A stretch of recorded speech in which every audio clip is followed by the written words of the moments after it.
මේ දිගට මේ උලකට වගේ තියෙන පැත්ත අපේ අන්දන කෙනාගේ දකුණු අත පැත්තට ගන්න.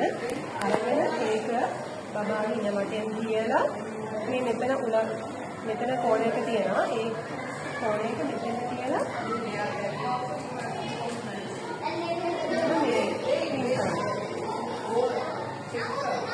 ඊට පස්සේ මේකේ තියලා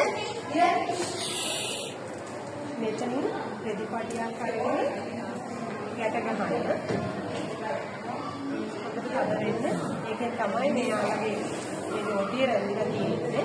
පොඩි ටයිට් වෙන යට ගහලා මේ උඩට තියෙන පැත්ත මෙහෙම යටින් අරගෙන කකුල යටින් අරගෙන බබාව පිටිපස්සට හරවලා මෙන්න මේ පටියට අල්ලලා මෙතනට එමු හොඳට ඇදලා ගන්න ඕනේ උඩට. අරගෙන මෙතන පටියට අල්ලන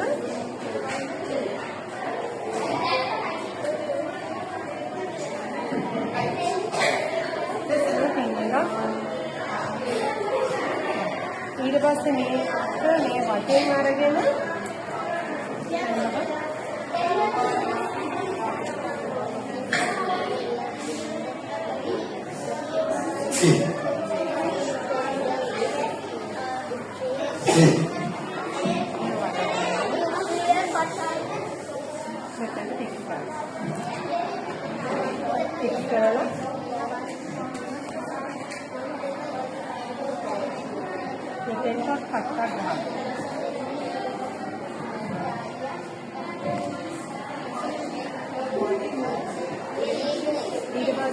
මෙතන තියෙන කොටස අපි සාරියකට වැඩි කරනවා වගේ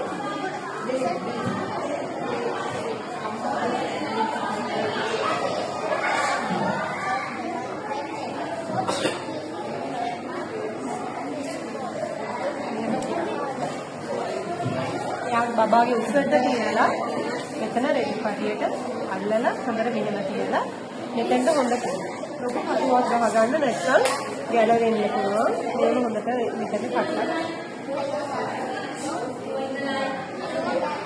ඊට පස්සේ ඔයගොල්ලන්ට මෙහෙම ඉන පටියක් හම්බෙලා තියෙනවා. ඒක බබාගේ මෙහෙම ඉන වටේට දාන්න.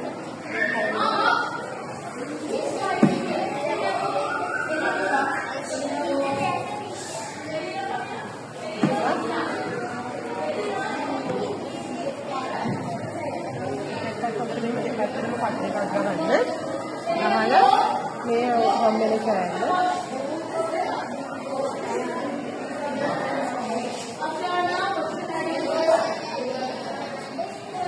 ඒක එතනට කටුවක් ගහන්න. ඔතන ගැලවෙනවා. ඒක අතට මේක හම්බලා තියෙනවා මේක බබාගේ. දාලා මෙතනට පින් එකක් ගහන්න. මේ කටිය මෙතෙන් ගන්න මෙතෙන් පින් එකක්